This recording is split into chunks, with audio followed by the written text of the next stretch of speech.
ধারাবাহিকের শুরুতে দেখা যাচ্ছে ডোডো আর কবির তো আর খেয়ে কর্ণর কাছে এসেছে। কর্ণ তো সেটা দেখে রেগে লাল হয়ে যায় আর বলে, এত বড় স্পর্ধা, আমার ছেলেকে পাবলিক করে মেরেছে।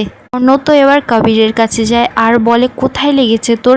কবির তখন বলছে, এখানে লেগেছে, ওখানে লেগেছে। কর্ণ তো তখন বলছে, তোর খুব পেন হচ্ছে তাই না? কবির তখন বলছে, হ্যাঁ। কর্ণ তখন বলছে, আজকে রাতেই আমি তোকে নার্সিং হোমে নিয়ে যাব। ডোডো তখন বলছে, নার্সিং হোমে নিয়ে গিয়ে কোনো লাভ নেই, ও তো আর বাচ্চা ছেলে নয়। কর্ণ তো এবার ডোডোর কাছে গেছে আর বলছে, এই তুমি চুপ করো, ওর কি দরকার ছিল আজকের ওখানে যাওয়ার? ও কি দরকার ছিল? কবির তখন বলছে, বলছো কি ড্যাডি তুমি? ও আমাদের কোম্পানির সমস্ত কিছু রিজেক্ট করে দিচ্ছে। কে রিজেক্ট করছে? সে আমাদের কোম্পানির সিকিউরিটি গার্ড হওয়ার পর্যন্ত যোগ্যতা নেই। একটা অপদার্থ লোককে কোম্পানির মাথায় বসিয়ে দিয়েছে। ড্যাডি, তুমি কেন বুঝতে চেষ্টা করছো না? তোমার চাল সম্পূর্ণ উল্টো হয়ে যাচ্ছে, তোমার চাল একদম পুরোপুরি সম্পূর্ণ উল্টো হয়ে যাচ্ছে। সেখানে তো আরাধ্যা চলে আসে আর বলে, হ্যাঁ চালটা তো উল্টো পড়বেই। কবির তো আরাধ্যাকে দেখে বলছে, তুমি এত রাতে এখানে, তুমি বাপের বাড়ি থেকে চলে এলে কেন? বাপের বাড়ি থেকে নিশ্চয়ই জায়গা দেয়নি, তাই এখানে চলে এসেছো। আরাধ্যা তখন বলছে, আমার জায়গা না ওই বাড়িতে পুরোপুরি পাকা হয়ে আছে যখন থেকে ওই শিবপ্রসাদ গাঙ্গুলি ওই বাড়িতে আছে। তোমার মতো মানুষ উনি নন। তুমি যেমন ওখানে গিয়ে একটা লোককে রিভলভার দেখিয়ে ভয় দেখাচ্ছিলে, তুমি তাকে থ্রেট করেছো, তুমি তাকে হুমকি দিয়েছো। কর্ণ তো কথাটা শুনেই অবাক হয়ে যায়, বলছে, কি বলছো তুমি? তখন তো এবার আরাধ্যা বলছে, হ্যাঁ ওই কবির, ডোডো, বিন সবাই মিলে খুঁজে খুঁজে ওই হোটেলে গেছিল।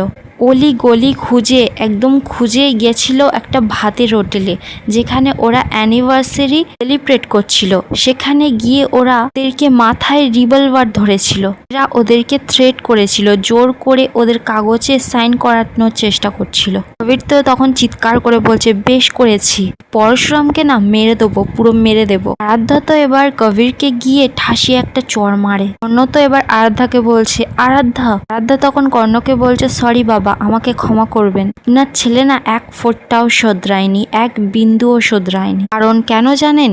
আপনাদের ডিএনএ তে প্রবলেম আছে। কর্ণ তো এবার আরাধ্যাকে বলছে, আরাধ্যা তুমি কিন্তু বাড়াবাড়ি করছো, তুমি কিন্তু অত্যন্ত বাড়াবাড়ি করছো। এই বলে তো আরাধ্যার দিকে মারবে বলে হাতটা তোলে। আরাধ্যা তো তখন কর্ণকে বলছে, আপনি কিন্তু আমাকে মারতে পারেন, কিন্তু যেদিন আমাকে ভালোবাসবেন সেদিন আমার বাবার জায়গা নিতে পারবেন, সেদিন আমার গায়ে হাত তুলবেন, নইলে কিন্তু নয়। কর্ণ তো এবার আরাধ্যাকে বলছে, তোমার এত বড় স্পর্ধা, তুমি জানো পরশুরাম কি করেছে? আরাধ্যা তো এবার সরাসরি বলছে, হ্যাঁ আমি জানি তো, উনি আপনাদের কোম্পানির সাথে সমস্ত ডিল ক্যান্সেল করে দিয়েছে, আপনাদের পুরোপুরি এক ঘর করে দিয়েছে।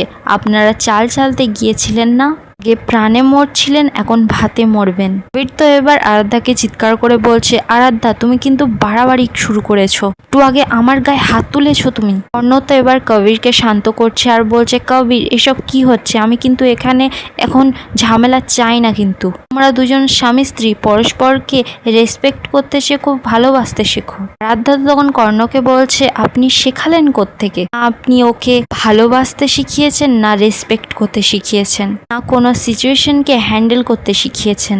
তো এবার আরাধ্যাকে বলছে, এই একদম আমাকে জ্ঞান দিতে আসবে না, একদম জ্ঞান দিতে আসবে না, দাঁড়াও 1 মিনিট। এই বলে তো কর্ণ সত্যজিৎ বাবুর কাছে ফোন করে। সত্যজিৎ তো এবার ফোনটা তুলেছে। কর্ণ তখন বলছে, আমি কর্ণ চ্যাটার্জি বলছি। সত্যজিৎ তখন বলছে, হ্যাঁ আমি জানি, আপনার নাম্বারটা আমার ফোনে সেভ করা আছে। কর্ণ তো তখন বলছে, আপনি জানেন আপনার জামাই শিবপ্রসাদ গাঙ্গুলি কি করেছে আমার সাথে? সত্যজিৎ তো তখন বলছে, হ্যাঁ আমি জানি, আপনাদের কোম্পানির সাথে ও সমস্ত চুক্তি সব বন্ধ করে দিয়েছে, সমস্ত কিছু বাতিল করে দিয়েছে। আপনারা এই কোম্পানির সাথে আর কোনো সম্পর্ক রাখতে পারবেন না, কোনো কিছুর সাথে এই কোম্পানির সাথে যুক্ত থাকতে পারবেন না। কর্ণ তো তখন বলছে, আপনি সবটা জানেন? সত্যজিৎ তখন বলছে, হ্যাঁ আমি জানি, আর এটাও জানি আপনাদের ছেলে সমস্ত সাঙ্গপাঙ্গ নিয়ে ওদেরকে মারতে গেছিল। আপনি হয়তো ভুলে যাচ্ছেন, ও কিন্তু চাকরি থেকে বিআরএস নিয়েছে, কোনো ক্যারেক্টার থেকে কিন্তু ভিআরএস নেয়নি। অর্ণব তখন বলছে আপনি এইভাবে পাল্টি খেলেন। সত্যজিৎ তখন বলছে আপনি ভদ্রভাবে কথা বলুন, আমি কোনো পাল্টি টাল্টি খাইনি, আমি শুধুমাত্র একজন পিতার কর্তব্য করেছি। আমি শুধু শিবপ্রসাদ গাঙ্গুলিকে পুত্র সন্তানের জায়গা দিয়েছি, আমি সেই জায়গাতেই ওকে রাখতে চাই। এখন কোম্পানিতে যা ডিসিশন নেবে সেটাই হবে, আমি এতে কোনো কিছু নাক গলাতে পারবো না। আমি সৎভাবে আমি জামাইয়ের হাতে এই কোম্পানিটা তুলে দিয়েছি, আমি জানি খুব ভালো করে ওর থেকে এই কোম্পানিটা কেউ আর ভালো করে চালাতে পারবে না।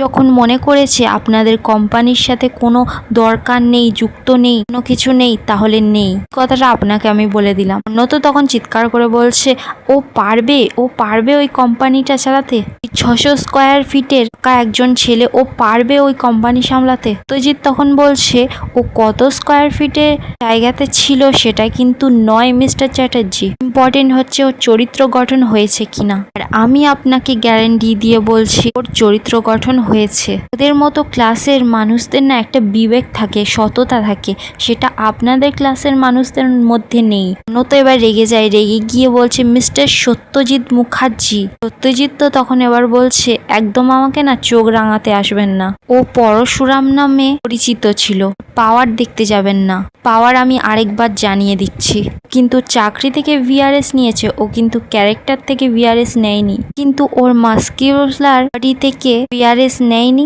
চেহারা থেকেও রিটার্ন নেয়নি, কিন্তু 10-20টা লোককে না একসাথে শুইয়ে দিতে পারে। ও আমাদের পরিবারের রক্ষাকর্তা, হ্যাঁ আপনি শুনে রাখুন, ও কিন্তু আমাদের পরিবারের রক্ষাকর্তা। এই বলে তো সত্যজিৎ বাবু ফোনটা রেখে দেয়। অন্য তো এবার একার মতো একা বলছে ঠিক আছে। সত্যজিৎ মুখার্জি পাল্টি খেলেন, আমাদের পুরো এক ঘরে করে দিল। রাধা তো এবার কর্ণর কাছে এসেছে আর বলছে এখনো কিন্তু সময় আছে, শুধরে যান, আপনি ভেবেছিলেন আগুনের ফুলকি নিয়ে এসেছেন, কিন্তু লোকটা না পুরোপুরি দাবানল। অপরদিকে দেখা যাচ্ছে আবিন তো এবার সত্যজিতের কাছে যায় আর বলছে জেঠু দেখো তোমার জামাই আমাকে মেরে কি করেছে, দেখো একবার আমাকে কি করেছে। তখন তো এবার সত্যজিৎ বলছে তা কি কারণে মেরেছে। ভাবিন তো এবার কি বলবে, বলছে যে জেঠু আমি ওকে বোঝাতে গিয়েছিলাম। সত্যজিৎ এবার সরাসরি বলছে একদম না, তুমি রিভলভার নিয়ে গেছিলে, তুমি ওকে থ্রেট করতে গেছিলে, কি তাই তো ঠিক বলেছি। ভাবিন এবার কি বলবে, মানে আসলে সত্যজিৎ তো এবার ভাবিনকে একটা ঠাসিয়ে চড় মারে। ভাবিন তো এবার রেগে মেগে গিয়ে সত্যজিতের দিকে মূল তোলে আর বলে জেঠু। সত্যজিৎ তো এবার ভাবিনের আঙুলটা ধরেছে আর বলছে তোমার এত বড় স্পর্ধা, তুমি আমাকে আঙুল দেখিয়ে কথা বলছো। ভাবিন তো এবার সত্যজিৎকে থ্রেট করছে আর বলছে এখন তো শুধু আঙুল তুলেছি, এরপরে না সত্যজিৎ মুখার্জি তোমার পুরো পরিবারটাকে তুলে নেব, এমন ওই দীপালি মুখার্জি, নন্দিনী মুখার্জি, ওই তটিনী গাঙ্গুলি, এদের সকলকে যতক্ষণ না এই বাড়ির বাইরে বার করতে পেরেছি আমার নাম ভাবিন মুখার্জি নয়। ভাবিন তো এবার থ্রেট ফেট করে ওখান থেকে চলে যায়। সত্যজিৎ বাবু এবার দাঁড়িয়ে দাঁড়িয়ে হাসছে আর একা একা বলছে সবাই টাইট হয়ে গেছে, আর সেই টাইটটা কে করেছে, ওই পরশুরাম। পরদিকে দেখা যাচ্ছে পরশুরাম আর তটিনী তো রোম্যান্স করছে একা একা রাতের বেলায়। এখানেই আজকের এপিসোডটা শেষ হয়ে যায়। আপনাদের কি মনে হয় সত্যজিতের চালটা কি সকলকে ঘোল খাইয়ে দিচ্ছে? কমেন্টে আপনাদের মতামতটা অবশ্যই জানাবেন, আর ভিডিওটা ভালো লাগলে একটা লাইক করে চ্যানেলটা সাবস্ক্রাইব করে যাবেন।